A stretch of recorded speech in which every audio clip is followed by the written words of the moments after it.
Welcome to my next video. This video is on electromagnetism part 3. Force on a current carrying conductor in a magnetic field.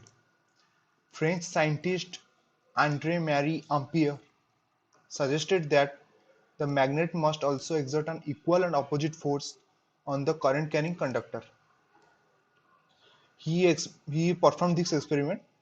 In this experiment, he hanged a aluminum rod of AB within a magnet, within a horseshoe magnet, experiences force a perpendicular to its length and magnetic field.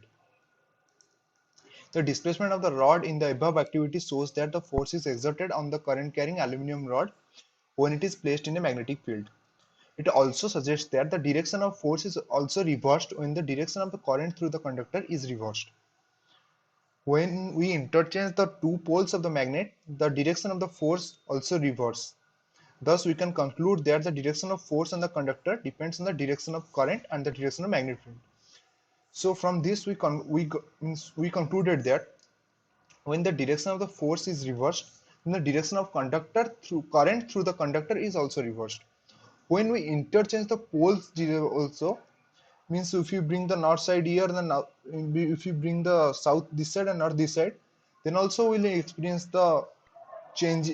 Means the then we'll also change experience that conclude that the direction of the force on the conductor depends on the direction of current and the direction of magnetic field. When we interchange the poles, the direction of the force also reverses. So we conclude this. Fleming's left-hand rule. Fleming's left-hand rule is a very simple rule in which we stretch the three fingers in mutually perpendicular direction, in which the thumb represents the motion, the forefinger represents field, and the middle finger represents current. We have to set it in a mutually perpendicular manner because the direction between everything is 90 degree. And the next topic is the electric motor. An electric motor is a rotating device that converts electrical energy to mechanical energy. Electric motor is a rotating device that converts electrical energy to mechanical energy. Simple, the water pumps that we use in our home to bring water from the well. That is also the electrical energy is converted to mechanical energy, so that mechanical energy pulls the water from the well to the tank we fix with the well. Electric motor consists of a rectangular coil. This is the picture of electrical motor. It's a picture of electrical motor. Electrical motor consists of a rectangular coil ABCD of insulated copper wire. This ABC. This is the ABCD. That's the copper wire. Okay, where have we gone? The coil is placed between the two poles of a magnetic field such that the arm AB and CD are perpendicular to the direction of the magnetic field. The coil is placed means the coil such that the direction of magnetic field is perpendicular to the ABCD, arm AB and CD. The coil is placed within two poles of a magnetic field such that the arm AB and CD are perpendicular to the direction of the magnetic field. The ends of the coil are connected to two halves P and Q of a split ring. This is the P and Q of the two split rings. The inner side of these halves are insulated and attached to an axle. The external conducting edges of P and Q touch two conducting stationary brushes X and Y. This is the two brushes X and Y. Two brushes, and this is the axle.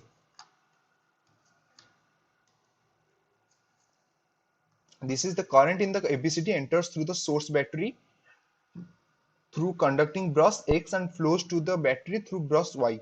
Notice that the current in arm AB of the coil flows from A to B. In arm CD, it flows from C to D. The current flows in this direction with AB to CD, and in the AB, the direction of the current is in this way, while in the CD, the current is from this way. So you can see that both the direction is opposite in nature. The in arm CD it flows from C to D, that is the opposite to the direction of current through AB.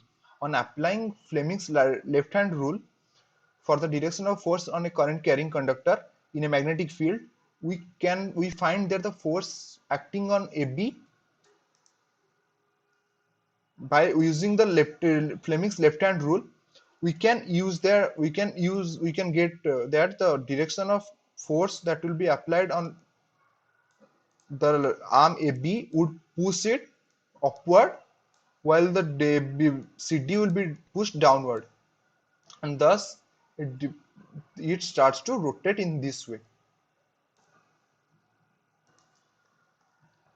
AB pushes it downward, while the force acting on arm CD pushes it upwards. Thus, the coil and the axle O mounted free to turn about an axis rotate anticlockwise. At half rotation, Q makes contact with brush X and P with brush Y. Therefore, the current in the coil gets reversed and flows along the path DCBA. After the half rotation, the direction reverses, and now the current flows from DCBA. Previously, in that the direction was like this, but now in that it will be from this way, DCBA. A device that reverses the direction of flow of current through a circuit is called commutator. In electric motors, split ring act as commutators, mean that brushes, no, sorry, not the brushes, the P and Q act as commutator. The reversal of current also reverses the direction of force acting on the two arms ABCD. Thus, the AB is now pushed down, while ACD is pushed up. This is pushed down. Therefore, the coil and axle rotate a turn more in the same direction. The reversing of the current is repeated at each half rotation, giving rise to a continuous rotation of the coil to the axle. Electromagnetic induction. In 1831, Faraday made an important breakthrough by discovering how a moving magnet can be used to generate electric currents.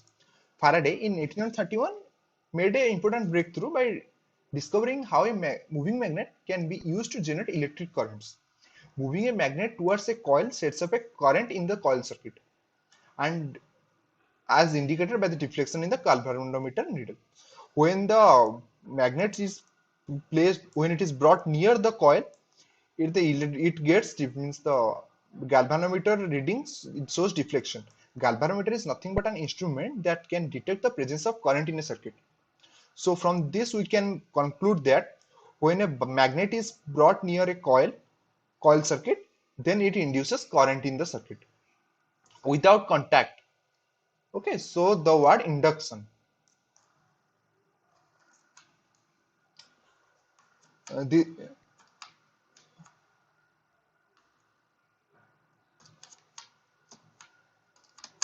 just a second.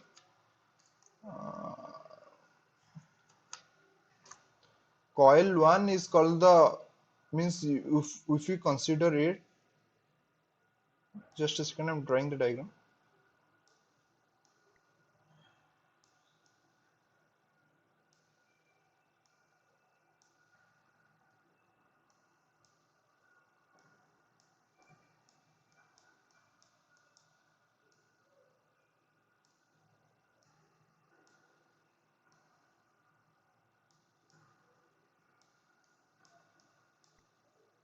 Let us consider it as a diagram, but this is very bad to see, but I have forgot one slide, so sorry. This is the battery, and this is the galvanometer. So coil 1 is called the primary coil, coil 2 is, this one is called the coil 1, and this is called the coil 2. Coil 1 is called the primary coil and the coil 2 is called the secondary coil. As the current in the first coil changes, the magnetic field associated with it also changes. Thus, the magnetic fields around the secondary coil also change. Hence, the change in magnetic field lines associated with the secondary coil is the cause of induced electric current in it. This process by which changing magnetic field in a conductor induces a current in another conductor is called electromagnetic induction.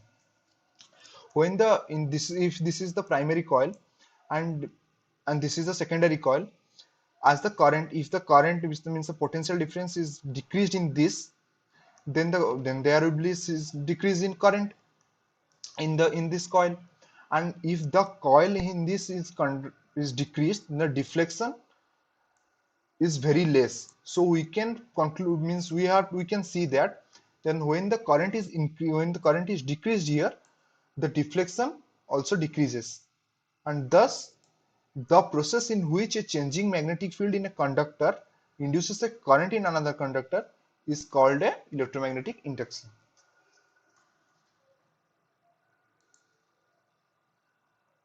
Fleming's right hand rule.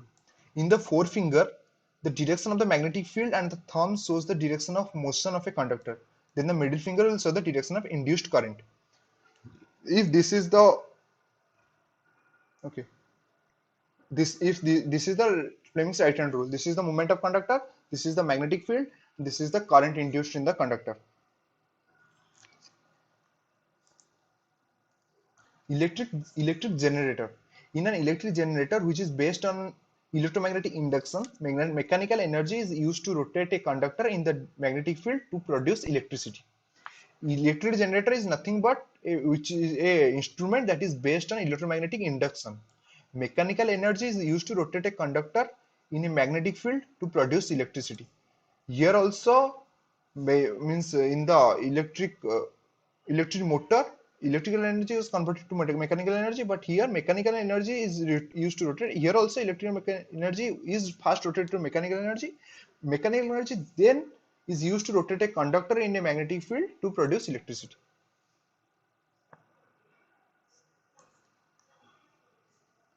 This is the two permanent magnets north and south.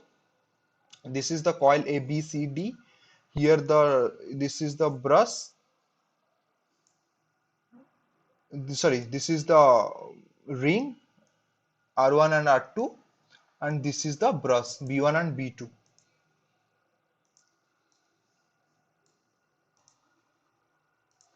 These were brushes B1 and B2. And as you can see also in electric motor, you saw that only half split rings, but here there is a full ring. An electric generator is shown in the figure. It consists of a rotating rectangular coil ABCD placed between the two poles of a permanent magnet. The two ends of this coil are connected to the two rings R1 and R2. The inner side of this ring are made insulated. The two conducting stationary brushes B1 and B2 are kept pressed separately on the rings R1 and R2. The two rings R1 and R2 are internally attached to an axle. You can see also R1 and R2 are attached to an axle. B1 and B2 are the brushes. The two rings around the axle may be mechanically rotated from outside to rotate the coil inside the magnetic field. Outer end of the two brushes are connected to the galvanometer to show the flow of current in the external circuit. When the axle is attached to the two rings is rotated such that arm AB moves in the magnetic field produced by the permanent magnet. When the axle attached to the two rings is rotated such that the arm AB moves up in the magnetic field produced by the permanent magnet.